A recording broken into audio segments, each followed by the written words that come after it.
Naaalala niya ang isang nakaraang labanan at napagtanto na dito mismo niya aksidenteng natuklasan ang isang level 2 na halimaw na may pinakamataas na lakas at liksi at nakuha niya ang ilang mahahalagang kagamitan mula dito. Ang slime sa ilalim ng mga paa ng lalaki ay nagsimulang lumaban sa kanyang binti. Napansin niya sa pagkabigla na siya ay nasa problema. Isang mabangis na halimaw ang sumunod sa kanya mula sa likod. Lumingon si Ning at napansin ito. Ang nanlalasang mutant ay nagmamadaling umatake kay Ning. Naghanda ang bida na counterattack. Binuka ng halimaw ang malawak nitong bibig mismo sa harap ng kanyang mukha. May hawak na patalim ang bida sa kanyang kamay. Sa ilang mga kilos, pinuputol niya ang bibig ng halimaw. Nahulog ito na patay. Tiningnan ng bida ang harap at sinabing salamat sa Diyos na ito ay isang zombie lamang dahil kung ito ay isang crawler, hindi siya madaling makakawala. Napagtanto niya nang may seryosong ekspresyon na imposibleng labanan siya sa lason na latiang ito. Isang malaking halimaw ang lumitaw sa gitna ng hangar malapit sa bida. Hindi niya ito napansin at sinabing kailangan niyang maghanap ng mas magandang lugar. Iwasan ni Ning ang atake ng ahas. Tumakbo siya sa tubig at sinabi na noong nakipaglaban siya sa kanyang nakaraang buhay, mayroon na siyang pangalawang antas at asol na kagamitan. Ngunit gayunpaman, ang bawat pabayaang paggalaw ay maaaring humantong sa malubhang pinsala at sa ganitong antas ng pisikal na mga tagapagpahiwatig tulad ng kanya. Kahit na ang isang maliit na pagkaantala ay pinahintulutan ng umakyat na punitin siya. Tiningnan ng bayani ang winasak na lungsod at ipinagpalagay na nararapat ang umakyat dito. Tumingin siya sa dakila at hindi niya naalala kung ito ay sa kanyang nakaraang buhay. Nagsimulang sirain ng bida ang bakod. Pumasok siya sa loob, na sinasabing marahil ay hindi niya ito napansin noon at itinuring itong mahusay na materyal para sa isang bitag. Isang bagay na malaki ang lumitaw sa likod ng lalaki. Ipinakita ng isang malaking uod ang mga ngipin nito. Tumingin sa likod ang MC at naisip na ang nakatagong elite mutant ay talagang lumitaw. Ang slug ay nagmamadali sa lalaki. Iwasan ni Ning ang atake at naganap ang isang pagsabog. Sira siya sa kanyang mga paa sa ibabaw at kailangan niyang harapin ang halimaw sa lalong madaling panahon dahil ang umakyat ay maaaring muling lumitaw anumang oras. Binuka ng uod ang bibig nito at sinabi ng bayani na mabilis itong tumuka at gumana ang bitag. Sa likod ng lalaki, may mabilis na gumalaw sa mga dingding ng mga gusali at isang abiso ang lumitaw na isang pangalawang antas na mutant, isang umakyat, ay papalapit. Ang ngipin na uod ay naging maingat. Nag-freeze ang bayani. Bumaba ang nilalang mula sa bubong at ipinakita ang bibig nito, at naunawaan ng bida na mahirap labanan ang dalawa ng sabay-sabay. Ang mutant ay nawala mula sa bubong sa isang iglap. Iwasan ng bida ang atake at tinanong kung bakit parang mas mabilis siya kaysa sa kanyang nakaraang buhay. Tumingin siya sa ibaba, na iniisip na ito ay katulad ng prinsipyo ng anino mula sa lampara. Ang mas malapit sa mutant, mas madaling itaboy ang mga atake. Tumingin ang MC sa uod at naisip na mahirap matukoy ang oras ng susunod na atake. Tumalon si Ning, napagtanto na walang oras upang isipin ito dahil ang mga atake ng mga umakyat ay maaaring maipakita, ngunit ang mga atake ng elite mutant ay mas mapanganib, ngunit hindi niya natapos. Nanatili ang kanyang tingin. Hinadlangan ng bayani ang atake at naisip na maaari lamang itong nakapaloob. Nagmadali ang uod pataas at nagsimulang mahulog ang bayani, na sinasabing kaunting gamit sa bitag na ito at ngayon ay nagsimula itong magdulot ng higit na pinsala. Lumapag ang bida sa ibabaw, kumuha ng isang stance, at sinabi na narito siya upang subukan ang kanyang mga kasanayan. Ngunit ang sitwasyon ay naging medyo stalemate, at iminungkahi na ito ay nagkakahalaga ng paggamit ng isang bagyo ng mga taybak. Tumingin ang MC sa harap, at parang sa kasalukuyang sitwasyon, ang isang kasanayan ay hindi sapat. Ibaba ng lalaki ang kanyang ulo habang ang umakyat ay umuugoy at sinabi na ang pangalawang antas na mutant ay masyadong mabilis, at ang bagyo ng mga taybak ay hindi maglalapat ng sapat na pinsala sa con. Ngunit upang makayanin ang dalawang mutants, ang pisikal na antas ay hindi sapat. Inilabas niya ang kanyang talem at sinabi na ang makalangit na liwanag split ay magiging perpekto dito. Ngunit bilang isang pagputol ng atake, ito ay idinisenyo para lamang sa isang target. Nagmadali ang halimaw pasulong. Ang uod ay tungkol sa welga. Nag-freeze si Ming at napagtanto na ang paglalarawan ay nagsabi na ang atake ay sinamahan ng paglitaw ng isang aura. Siya ay tumatakas mula sa banta at hindi alam kung ano ang mga limitasyon ng aura, ngunit ipinagpalagay niya na ito ay DAP. At nabatay sa pinakamaikling distansya ng atake. Sinubukan ng bayani na iwasan ang atake at sinabi na kung walang labis na nangyari, kailangan nilang mag-isip ng isang bagong paraan, ngunit hindi natapos. Tumalon siya, kinuha ang kanyang mga talam, at kinakalkula niya ang haba ng kanyang braso sa haba ng tibak at napagpasyahan na bagaman ang atake na ito ay idinisenyo para sa isang kaaway sa tulong ng aura, magagawa niyang pindutin ang dalawang mutants ng sabay-sabay. Ang pagputol ng atake ng makalangit na liwanag split nangyari. Isang malakas na hiwa ang dumaan sa ulo ng uod. Ang lalaki ay lumapag sa isang sira na ibabaw at mga bato flew up. Tiningnan ng bida ang harap. Siya ay nakatayo sa gitna ng trail ng atake at napagtanto na siya ay nagawang alisin ang dalawang tao at itinuring ito ng isang napakabihirang tagumpay. May alikabok sa paligid ng labanan at sinabi niya na ang tibak ay nagawa ng malaking pinsala sa isang target. At ito ay naging out na ang aura ay may isang epekto sa loob ng isang tiyak na lugar, ngunit alam niya na ang ganitong pagkilos ay nagdala ng isang malaking panganib. Inilagay ng bida ang sandata at sinabi na ang espesyal na kapangyarihan ng kasanayang ito ay maaaring hindi i-activate at ipinapalaga. Way niya na kailangan niyang pag-aralan ang kasanayan na mas mahusay. Tumingin siya at mga abiso tungkol sa pagtanggap ng kagamitan, materyal, at pumatay lumitaw at sinabi niya na bagaman siya ay kumuha ng isang panganib, ang gantimpala ay nagkakahalaga ito. Sa screen, isang enerhiya emission ay nakikita na hindi mukhang natural. Ang lalaki ay nakatayo sa control panel at nagulat sa nakita iniutos ang alarma na iyon at ito ay isang walang ulirang enerhiya emission. Tiningnan siya ng mga empleyado at isa sa kanila ang nagtanong kung ano ang nangyari at kung bakit gumana ang signal ng biglaan. Tumingin ang lalaki at sinabi na ito ay sa isang lugar sa kalikasan at tinanong kung ano ang isang pangatlong antas na gumising ay ginagawa doon. Nanatili ang kanyang tingin at naisip na wala sa mga gumising sa ikatlong antas ng kanilang security zone ang umalis sa base ngayon at ipinagpalagay na ito ay isang tao mula sa isa pang security zone at napagtanto na ang isang madaliang pagsisiyasat ay kinakailangan. Ang lungsod ay winasak at 20 minuto ang lumipas mula nang lumitaw ang signal. Ang mga siyentipiko ay nakatayo sa mga marka at isa sa kanila ay humiling na tumingin sa ito kung saan ang isa pa ay sumagot na ang mga bakas ng labanan na ito ay hindi mukhang maaaring naiwan ng isang tao mula sa gumising. Naantas mula sa mga kalapit na security zone. Ang empleyado ay may isang aparato sa kanyang mga kamay at sinabi niya na judging sa pamamagitan ng nalalabi data, ang antas ng psychic energy ng mandirigma na ito ay hindi bababa sa 4,000. Maingat nilang tiningnan ang data ng pagsukat at sinabi ng mananaliksik na upang magamit ang gayong malakas na enerhiya, kailangan mong magkaroon ng hindi bababa sa ikatlong antas, kung hindi man ay paralisado lamang siya sa lugar. Tumingin siya sa likod at takot na sinabi na ito ay napakakaiba at sinabi na ito ay nauugnay sa lugar ng responsibilidad ng kanilang kagawaran at ito ay kinakailangan upang mag-ulat ng medallion sa commander. Naglakad sining sa security zone.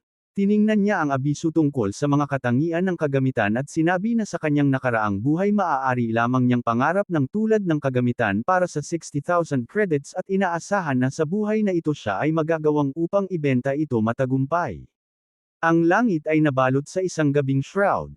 Ang bayani ay nakaupo sa computer at sinabi na dahil ang lahat ay sarado na, susubukan niyang itulak ang lahat sa pamamagitan ng internet. Pindutin niya ang enter button at naipost. Lumitaw ang isang icon ng abiso sa monitor at nagulat siya na ang ilang segundo ay lumipas at may interesado na at hindi niya inisip na ang kagamitan na ito ay mas mahalaga kaysa sa nauna. Ang lalaki ay lumitaw sa chat at binati siya at tinanong kung magkano siya ay handa na ibenta ang mga kalakalpi. Arasa, inilagay ng bayani ang kanyang mga kamay sa keyboard at nagsimulang isulat ang presyo ng 60,000 credits at nabanggit na walang bargaining. Inilagay niya ang kanyang kamay sa kanyang panga at tinanong kung tatanggapin niya ang kalahati ng presyo sa pagkain at kagamitan. Siya ay tinanong kung ang alok ay bukas pa rin kung ibibigay niya ito sa kanya para sa 30,000 at sinabi niya na sa tulad ng isang dagat ng mga tao na nais upang makahanap ng mga mamimili ito ay hindi isang problema at ang client wrote sa isang alok upang makipag-negotiate at tiyakin na hindi niya ngihan ang isang presyo. Tiningnan ng bida ang monitor at isinulat nila sa kanya na gusto niya ang alok. Ang lalaki ay nakaupo sa computer at ang may-ari ay sumulat sa kanya na kung siya ay talagang kailangan ito, kukuha siya ng hindi bababa sa kalahati ng gastos sa credits at kung hindi man mag-end. Ang kagamitan ay angkop sa kanya, ang mga kasanayan sa tayback at isang psychic na prutas ay magiging isang perpektong pagpipilian kung saan sinabi niya na para sa tulad ng tuktok na kagamitan ito ay nagkakahalaga ng risk ang lahat. Tumingin siya sa likod at inutusan ng kanyang partner na i-drag ang lahat ng kagamitan mula sa bodega lalo na ang isa na maaaring maging kapaki-pakinabang sa isang swordsman. Ang mga tao ay nakatayo sa likod niya at sinabi na gagawin nila ito. Yumuko sila na nakatayo sa harap ng kagamitan at sinabi na ito ang lahat ng maaari nilang mahanap sa pamamagitan ng ilagay ang kanyang mga kamay sa kanyang bibig at sinabi na hindi niya alam kung ito ay sapat dahil ang lalaki ay hiniling din para sa isang down payment upang i-reserve ang mga kalakal. Itinuro niya ang kanyang daliri pasulong at inutusan na dalhin ang lahat ng pera.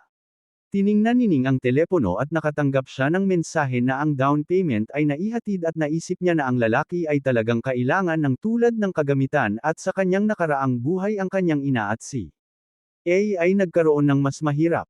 Ngumiti ang bayani at naisip na kung sa buhay na ito kailangan din nilang dumaan dito kung ano ang punto ng kanyang pagbabalik at siya ay pagpunta upang magbigay ng mga ito ng isang mas mahusay na buhay.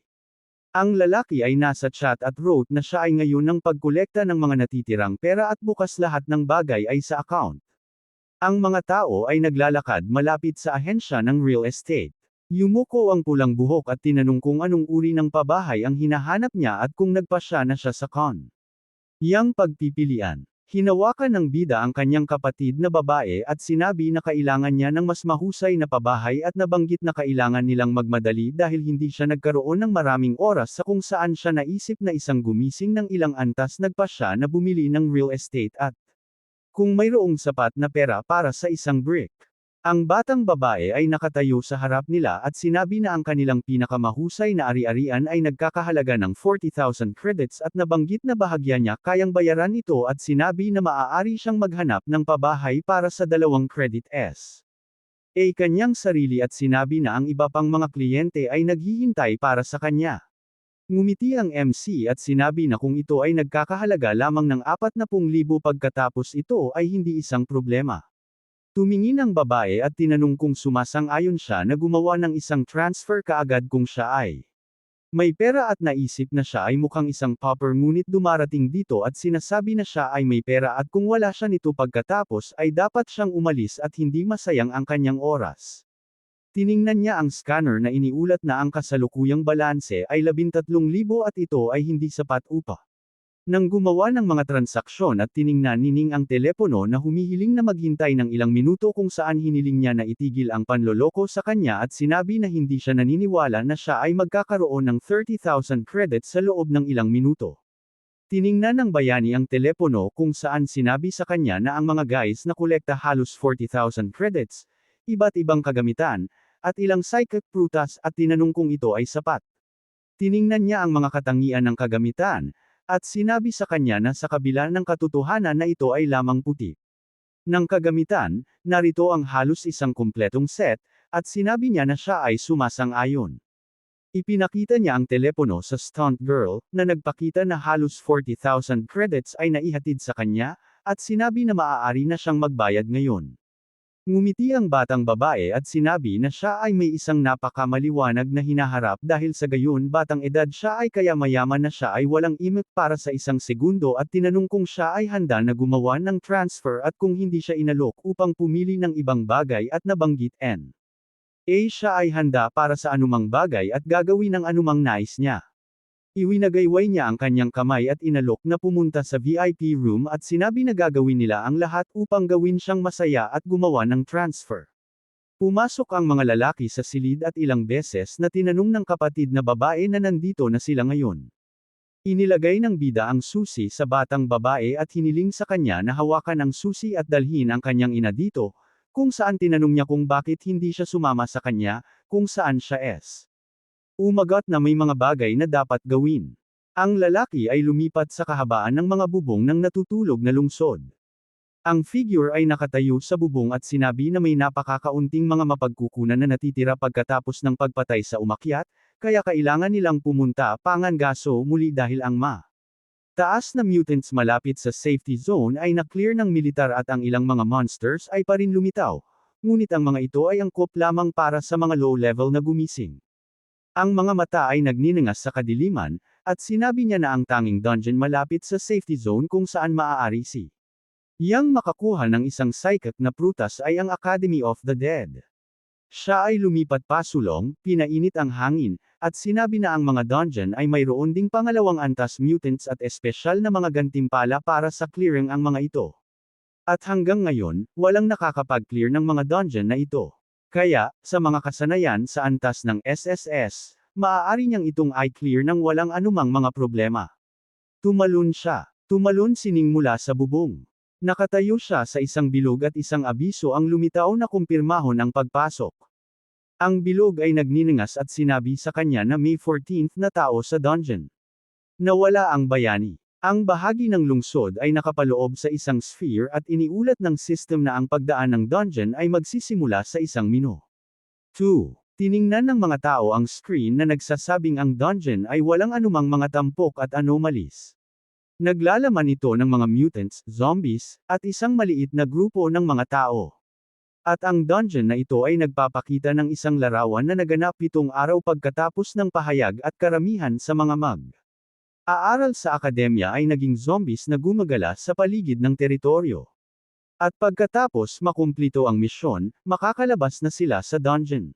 Tiningnan ng bida ang abiso na nagpapakita ng mga gawain habang binabati ng lalaki ang lahat at tinanong kung mayroon na sa dungeon na ito ng higit sa beses. Isinandal ng blonde ang kanyang mga kamay sa mesa at sinabi na narito na siya at kung wala sa kanila ang may karanasan pagkatapos ay maaari siyang maging commander.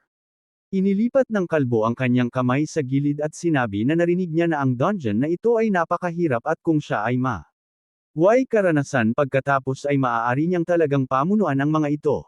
Ang manlalaban ay humawak ng kanyang kamao na naaalala ang mga zombies at sinabi na may mga monsters na may medium at high second level stats dito at kung hindi nila magagawang magkaisa ito ay magiging wakas para sa kanila. Nag-freeze sa horror ang mga manlalaro. Tiningnan nila ang MC na nag-aaral ng isang bagay sa menu. Lumakad ang blonde na lalaki patungo kay Ning at tinanong siya na siya ay antas 0 at tinanong kung pagod na siya sa pamumuhay.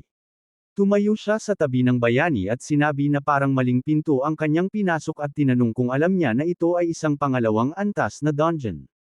Ang bida ay nagpapalabas ng pulang enerhiya at tahimik na makahulugan. Ngumisi ang blonde na lalaki at naisip na siya ay medyo masama at sinabi na hindi nila siya pananagutan at kung naramdaman niya na hindi siya handa, mas mabuting umalis at huwag magdulot ng gulo. Iwinagayway ng lalaki ang kanyang kamay at sinabi na kung talagang gusto niya, maaari siyang manatili at makakuha ng karanasan dahil kailangan niyang lumago at sinabi na ang gantimpala para sa pangunahing misyon ay isa lamang at ito ay isang elemento ng puting kagamitan. Ikinalat ng commander ang kanyang mga braso at sinabi na siya ay sigurado na sila ay nagtipon dito upang magsagawa ng isang side miss. Ayon, ngunit hiniling na tandaan ang kanyang babala. Tiningnan ng mga manlalaban ang lalaki at hiniling niya na huwag pumili ng isang misyon batay lamang sa kanilang mga kagustuhan ng tech. Naalala ng blonde ang dalawang monsters at sinabi na noong huli hindi niya naintindihan at tumakbo sa dalawang bosses. Ipinungot niya ang noo at naalala ang mga patay na katawan, na sinasabing tanging ang coordinated teamwork ng dalawang gumising na pangalawang antas ang nagawang talunin ang mga ito at siya ay nasa gilid ng kamatayan. Ipinungot niya ang noo at sinabi na mahirap pa rin para sa kanya na alalahanin ito kung saan ang bida ay makahulugan na nanatiling tahimik. Itiniklap ng MC ang kanyang mga braso at sinabi na kung titingnan mo ang lahat mula sa puntong ito, tiningnan niya ang screen at sinabi na wala pa rin siyang sapat na mga katangian. Kaya, hindi niya maaaring magtipid sa mga katangian sa psikolohikal. Ngayon, sa screen, malinaw na ang lakas ng lalaki ay tinatayang 17 puntos, at sinabi niya na mula sa alam niya, karamihan sa pangalawang antas na gumising ay may 18 puntos ng lakas. Ngayon na may 17 puntos, siya ay halos katumbas ng average na pangalawang antas na gumising. Ngumiti siya, na sinasabing bilang karagdagan, mayroon siyang mga kasanayan sa antas ng SSS. Hinawakan ni Ming ang kanyang kamao at sinabi na madali niyang masisira ang dungeon na ito. Nakatayo ang mga lalaki sa silid-aralan at ang lalaki ay nagsasalita tungkol sa kung paano kapag ang protective dome ay nawala. Silang lahat ay kailangang pumili ng isang misyon upang sirain ang dismembered lady at sinabi na ito ay ang pangalawang antas boss at kung ang lahat ng 14 na tao join Persa, magagawa nilang talunin siya ng walang anumang mga problema, kung saan siya sumagot na sila ay ganap na pinagkakatiwalaan siya. Tiningnan ng babae ang lalaki at tinanong na kung may mali, tutulungan niya siya. Nahiya ang manlalaban at hiniling na huwag mag-alala at ipinangakong aalagaan ang kanyang kaligtasan. Nakatayo ang mga tao sa kalye at inuutusan sila ng commander na sundan siya. Hinawakan niya ang kanyang kamao at sinabi, tayo na. Itinuro ng babae ang kanyang kamay pasulong at tinanong kung sino ang nauna. Nakilala ng mga manlalaban si Ning at sinabi na ito ay ang parehong lalaki na may antas 0 at tinanong kung ano ang kanyang ginagawa at napagtanto na siya ay talagang pagod na sa pamumuhay at tinanong ng mandirigma kung makakaapekto ito sa kanilang plano. Itinaas ng blonde ang kanyang kamao at sinabi na siya ay antas 0 at hiniling na huwag pansinin siya at sundan siya. Ang bahagi ng lungsod ay protektado ng isang hadlang. Umakyat ang bayani sa hagdan. Nakatayo ang mga tao sa landing at humihingi ng tulong sa lalaki. Ang mga ulo ay naging mga halimaw at sinabi na sila ay nakalock dito at hiniling na isave ang mga ito. Tumakbo ang bida at sinabi na noong nakaraan ang kanyang mga kasamahan ay huminto dito na iniisip bibigyan nila sila ng mga side quest at sa huli sila ay inatake at kinain at nabanggit na ito ay isang nakakasakit na eksena.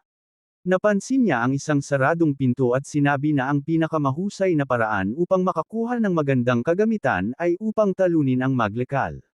At upang makarating sa kanya, kailangan mong pumunta sa bubong. At sinabi niya na tutulungan siya ng isang bagyo ng mga tibak na harapin iyon.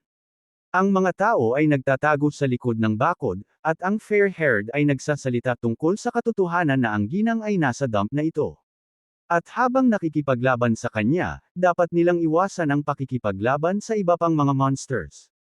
Ang grupo ay nagpatuloy, at siya ay nagsasalita tungkol sa kung paano ang mas maraming monsters na pinatay nila, ang mas mabangis ang iba ay magiging, at kailangan nilang tumutok sa pakikipaglaban sa boss. Papalapit na sila sa mga kotse at sinasabi ng commander na pagkatapos sirain ang boss, lahat ng mga monster sa dungeon ay magiging berserk at sa ngayon kailangan lang nilang maghintay para sa tamang sandali. Tumingin sa malayo ang dark-haired at sinasabing may leader na ganyan, hindi dapat maging problema sa kanila ang dungeon na ito.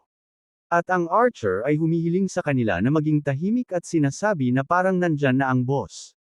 Tiningnan ng babae ang pop-up na abiso tungkol sa papalapit na boss. Umupo ang nilalang sa kotse. Nagsimula siyang lumingon. Ang halimaw ay may hawak na bungo sa kanyang mga kamay, at napansin niya ang mga taong lumalapit, at sinabi nila na napansin na sila, at mabilis siyang kikilos. Ang fair-haired ay may hawak na kalasag at sumigaw na siya ay isang nagtatanggol mandirigma.